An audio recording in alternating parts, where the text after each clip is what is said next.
ya Muhammad, engkau meminta tanpa sujud kepadaku, aku akan memberikan apa yang kau inginkan.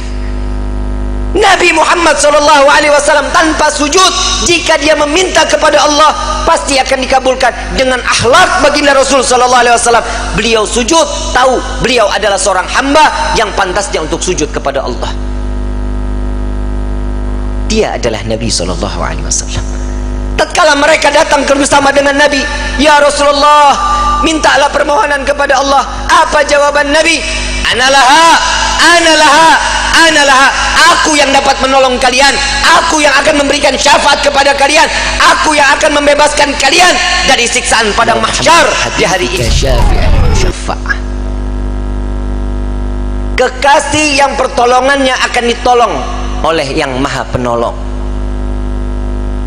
Nabi adalah kekasih Allah, dan saat beliau meminta syafaat pertolongan kepada Allah, pasti akan diberikan pertolongannya. Kita di saat nanti di yaumil qiyamah meminta syafaat siapa kita kalau bukan baginda Nabi Muhammad SAW? Saat orang berbondong-bondong lari ke sana lari ke sini di padang mahsyar, Pak, Bu, simak baik-baik. Padang mahsyar ini awal mula terdapatnya suatu yang baik atau yang buruk, neraka atau sorga, sudah terlihat saat di padang mahsyar.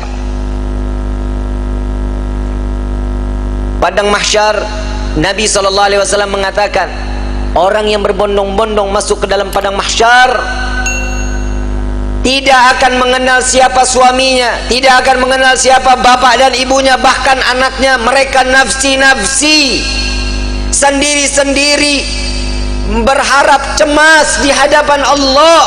Satu orang akan ditumpuk 1000 orang di atasnya. Orang yang dapat menginjakkan kaki di padang mahsyar, dia adalah manusia yang aman. Sampai-sampai fitnah daripada padang mahsyar, ada seorang ibu yang sedang menggendong bayinya, menaruh bayinya di padang mahsyar, di tanah padang mahsyar, diinjak bayi tersebut agar lebih tinggi. Nggak sadar dia, anaknya dijadikan satu pijakan agar dia selamat dari siksaan padang mahsyar. Para wali min awliyaillah, orang-orang saleh, berbondong-bondong keliling ke Nabi Allah Adam. Wahai Nabi Allah Adam, berikan kami syafaat. Aku tidak bisa memberikan syafaat kepadamu, karena aku sudah ditolong oleh Allah saat aku meminta untuk diperjumpakan dengan Siti Hawa. Saat ini sampai sekarang kita kenal padang daripada Arafah. Itu pertemuan antara Nabi Allah Adam dengan Siti Hawa. Ditolong oleh Allah. Jalan lagi kepada Nabi Musa. Ya Nabi Allah Musa, tolong kami selesaikan siksaan padang mahsyar. Mereka ada yang tenggelam sampai mata kakinya karena dosanya, ada yang sampai kepada lututnya, ada yang sampai ke pinggangnya, bahkan ada yang sampai pusarnya dan juga dadanya, bahkan ada yang seleher, ada juga yang sampai di ujung daripada hidungnya, dan juga ada yang di atas kepala, bahkan 2 hasta di atas kepala, tenggelam karena dosa-dosa mereka. Kebayang setiap manusia, insan, masuk ke dalam lautan, tenggelam di lautan, sebentar akan mati. Siksaan akan berakhir. Saat di padang mahsyar, siksaan tersebut sudah tidak akan pernah ada kematian, melainkan menikmati siksaan tenggelamnya setiap manusia. Sudah tidak akan lagi ada kematian. Saat itu kemana kita semua yang ingin kita inginkan? Orang yang tenggelam, mereka tersiksa, sampai orang kafir pun mengatakan, ya Allah, cepat selesaikan padang mahsyar ini siksaannya. Jika kami harus masuk ke dalam neraka, maka masukkan kami ke dalam neraka, hentikan siksaan ini. Mereka nggak tahu siksaan padang mahsyar belum ada apa-apanya sebanding daripada api neraka jahanam. Orang kafir semua tidak ada yang sanggup melaksanakan daripada siksaan padang mahsyar, memohon agar dihentikan. Sampai kepada Nabi Musa, aku tidak dapat menolong kalian karena aku telah diberikan syafaat oleh Allah menyelamatkan umatku saat dikejar-kejar oleh orang-orang Fir'aun. Coba kau ke Nabi Ibrahim, berangkat ke Nabi Ibrahim. Ya Nabi Allah Ibrahim, engkau adalah Khalilullah. sampaikan kepada Allah, selesaikan padang mahsyar ini. Aku tidak dapat memberikan syafaat kepada kalian karena aku telah ditolong oleh Allah saat aku dimasukkan ke dalam api Raja Namrud. Nafsi nafsi, nafsi nafsi, sendiri sendiri, sendiri sendiri. Silahkan engkau ke Nabi Isa.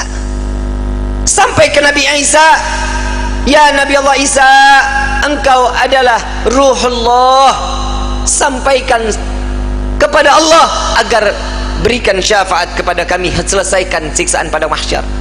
Apa jawaban Nabi Allah Isa? Nafsi nafsi, nafsi nafsi, aku tidak dapat menolong kalian karena Allah telah memberikan pertolongan kepadaku sampai aku diangkat ke langit kedua. Pergilah engkau kepada Habibuna Muhammad sallallahu alaihi wasallam. Dia adalah kekasih Allah. Berbondong-bondong para aulia datang kepada Nabi sallallahu alaihi wasallam, ya Rasulullah, berikan kami syafaat. Sebelum orang tersebut berbondong-bondong datang kepada Nabi, Nabi SAW sudah melihat mereka akan datang kepada Nabi. Nabi berjumpa dengan Allah, Nabi sujud kepada Allah. Ya Muhammad, angkat kepalamu.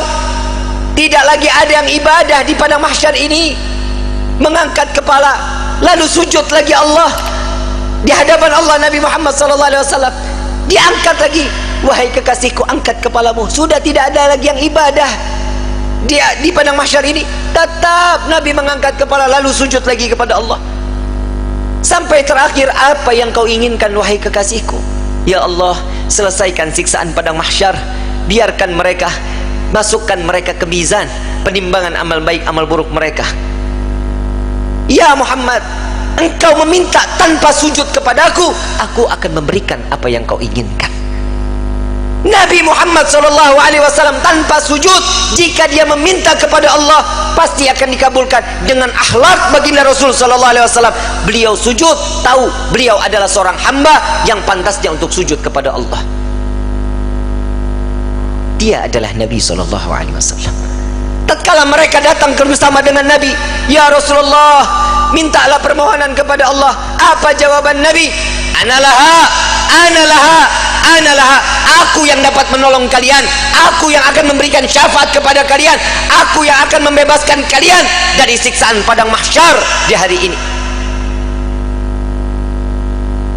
Saat dia meminta selesai padang mahsyar, masuk mereka semua ke mizan. Sampai di mizan, Nabi berdiri di depan mizan melihat rombongan daripada umatnya. Saat beliau dalam keadaan dosa yang begitu besar, Nabi sujud kembali di hadapan Allah. Ya Rabb, doa baginda Rasul sallallahu alaihi wasallam, ya Allah, ringankan beban dosa umatku,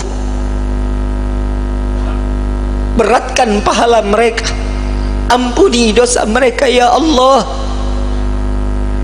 Kita berbuat dosa di atas bumi Allah, Nabi yang terus menerus.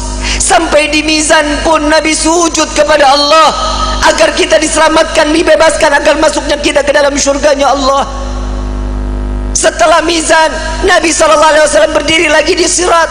Saat dimana jembatan tersebut, satu helai rambut dibelah menjadi 7, tajamnya luar biasa. Di bawahnya neraka jahanam.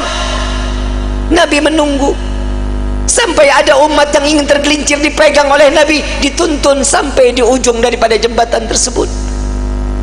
Nabi menjaga umat sampai saat di dalam surga kelak, Nabi berdiri di depan pintu surga, tidak masuk ke dalam pintu surga, menunggu satu persatu agar masuk, mereka dimasuk ke dalam surga. Sampai di dalam riwayat Siti Fatimah bertanya, ya Rasulullah, untuk apa kau berdiri di depan pintu surga? Aku menunggu umatku. Jika satu yang tertinggal belum masuk ke dalam surga, maka aku tidak akan pernah masuk ke dalam surga ya Allah. Huwa Muhammad, dia adalah Sayyiduna Muhammad. Sampai di dalam satu riwayat lain, Rasulullah izin kepada Allah melihat daripada daftarnya, umat satunya belum masuk ke dalam surganya Allah. Nabi berbincang kepada Allah, ya Rabb, izinkan Muhammad untuk memeriksa neraka. Sampai beliau masuk ke dalam neraka mencari umatnya, lalu setelah itu diambil, lalu dibawa masuk ke dalam surganya Allah. Dia adalah Sayyiduna Muhammad, dia adalah pemimpin kalian, dia adalah Nabi kalian, dia adalah Rasul kalian. Tidakkah kalian malu tatkala kalian berbuat dosa di hadapan Allah? Sampai kapan hidup kita selalu tutup mata di dalam kemaksiatan kepada Allah? Hei para alim ulama, hei para kiai, hei para habaib, dosa apa yang kalian lakukan sampai terus menerus Indonesia diberikan daripada bala dan bencana? Wahai umat Nabi Muhammad, dosa yang mana yang kalian lakukan sehingga kalian enggan untuk bertaubat kepada Allah? Tubna ilallah, tubna ilallah. Taubatlah kepada Allah, mohon ampunlah kepada Allah. Jika para aulia, para orang-orang saleh, kakek nenek kita terdahulu, dengan bangga mereka saat kelak nanti masuk ke dalam syurga dengan membawa pikulan amalan-amalan kebaikan di hadapan Allah, bagaimana nasib kita saat mereka diperiksa oleh Nabi SAW satu persatu? Dengan bangga Nabi mengatakan dengan amalan mereka, zakat mereka, sedekah mereka, sholat malam mereka, Nabi mengatakan dia adalah umatku ya Rabb.